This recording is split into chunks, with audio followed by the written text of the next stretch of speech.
How's it? This is Mundo with one of my favorite guitarists. This is Lee Cowart.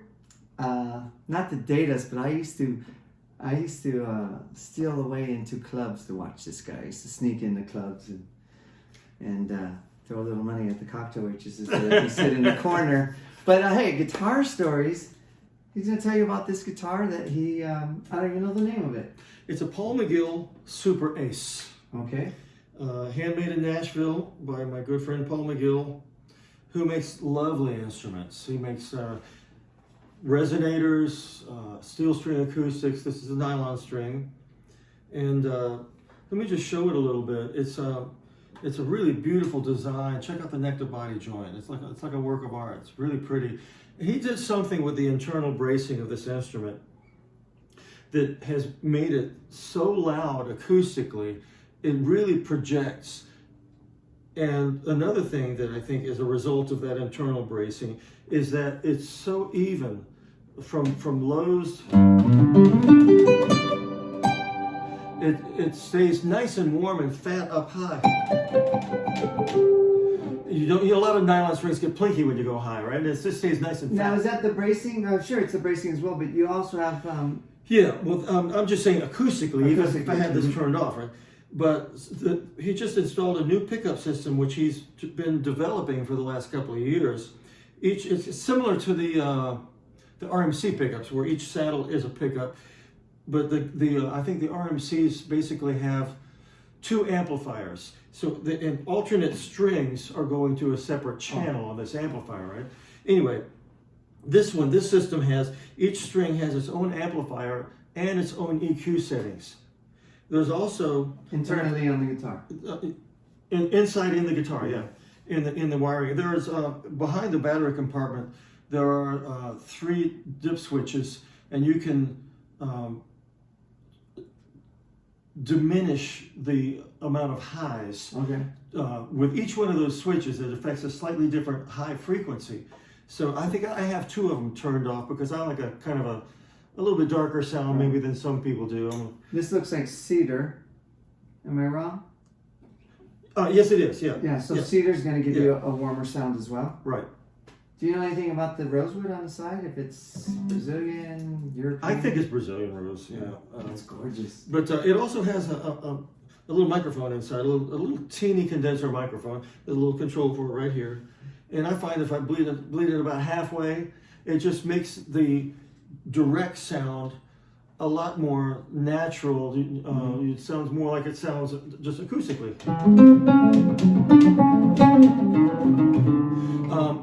But the story of this guitar, I had a Ramirez before I had this one. I was playing an outdoor gig. It was a benefit for Susan Komen Foundation. And to make a long story almost interminable, this big banner that was behind this outside stage was not properly secured, and it was suspended on a framework of truss on a couple of genie lifts. A little puff of wind came along. Wasn't much, and it was enough to blow the thing over. The whole thing came down. I'm sure from the front it looked like slow motion, but the top pole of it hit me in the head, and basically I was seated. I had a little footstool, and it basically folded me, and I smashed the guitar with my face. It looked like somebody did an El Kabong against a tree with it. And 64 stitches in the head, 10 stitches here where I hit the guitar. But I don't think I'm any stupider than I was before. What day is it? 12. Anyway, so I had met a guitar player named Peter White years ago, working in Reno and at Harris. He used to play with Al Stewart, who had a big hit called "You're the Cat." You're the Cat. And Time Passages back in the '80s. Anyway, and he's also a smooth jazz. Well, Peter White was his musical director. He played piano and guitar. And back in those days, he would send me these cassette tapes of what he used to call acoustic dance music. English guy, right? Which was a precursor to smooth jazz. Now he's very big on the smooth jazz circuit. Years later, we're playing at the Sunset Brewing Company, our Stephen Lee group thing, and we opened for Peter White and Richard Elliott and Mark Antoine, a bunch of people. They had a concert series there, right? He was playing one of these. he had shown it to me and let me play it. Of course, I drooled all over the thing. This is before I got the bump on the head, you know. So after the accident, I had to replace the guitar. So, and, you know, I did find that when your head is shaped like an eggplant, you can work your wife's sympathies a little bit. So I said, honey, remember that guitar Peter White was talking about? Pro tips. Right? We're not above working the sympathy factor. Anyway, so that's when I got this. That was about 20 years ago. Okay. And it's funny. He sent me a loaner while he was making this, right? He got out here in the desert, and the neck just started getting squirrely. You know, all the moisture content goes away because here in Las Vegas, you know, located 8 miles from the surface of the sun, everything dries out, and acoustic instruments have a problem. Yeah, because they all do. The soundboards, wood likes to think it's alive, right? So the soundboards all of a sudden start drying up, which makes it rise up. Yeah. And so you get a new guitar 3 weeks later, you're in a shop having the bridge. Yeah, where the bridge can pop off. Yeah. The frets can get squeezed out. But anyway, he sent me a shop humidifier to keep that guitar moisture. And it was fine so long as it was in my bedroom with the humidifier going. Get it on the gig, the neck goes squirrely.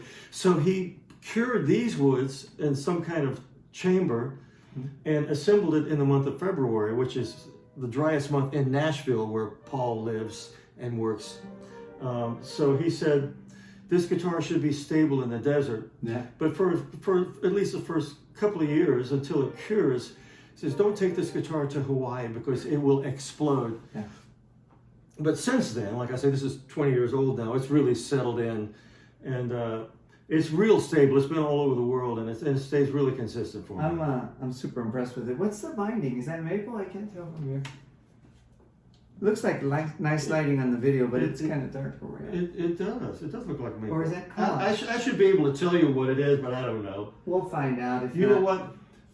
Paul McGill has got a company called Conecaster, and he, like I said, he designed this pickup system. He made this guitar, and it's just I get so many compliments on this thing from sound guys, studio engineers. It's really easy to get a good sound with it. We just the reason we're here is he just, you know, Bob Dylan told me never to drop names, but he just played with Sammy Hagar over the weekend, and he's the musical director for Marie Osmond. Marie Osmond. And they're getting ready to go out on the road. He has to have a smaller rig. So I think I filmed it in the beginning, but he's going through the Line 6 Stomp, and he wrote a bunch of cool patches, and I'm just here helping him tweak it. And thank you so much for that, man. And we've been playing this thing, and it's going great through the effects. If you'll play in a second, but you'll notice the guitar is going to cut through, and then the effects are kind of blooming around it. And there's really not much effects other than a big reverb, but, and an EQ. But let's hear it.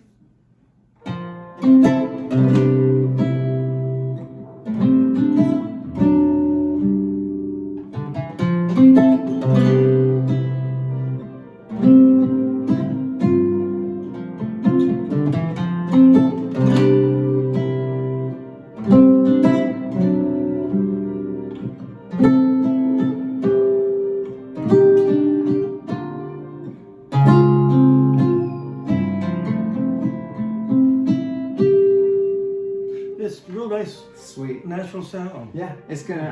I can't wait to get some feedback to tell me. You let me know how it sounds in the theater. Yeah. It's one thing to do it here in the studio with speakers and headphones, but you put it on a big system. And programming this stuff, which is, you know, this is the reality we're dealing with. Programming, modeling, and you can't beat the Line 6 and the Helix family. It doesn't end here. He's got a beautiful studio. It doesn't end because you're going to every different venue and working with your sound man and tweaking. You do get in a point. Cameo, buddy. See you make it.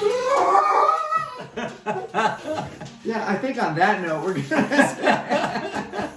The kids came to say Lee Cowart, check him out. He's one of my favorite guitar players here in Las Vegas, and you can see him on the road. This time with Marie Osmond. I was gonna say Lisa Marie.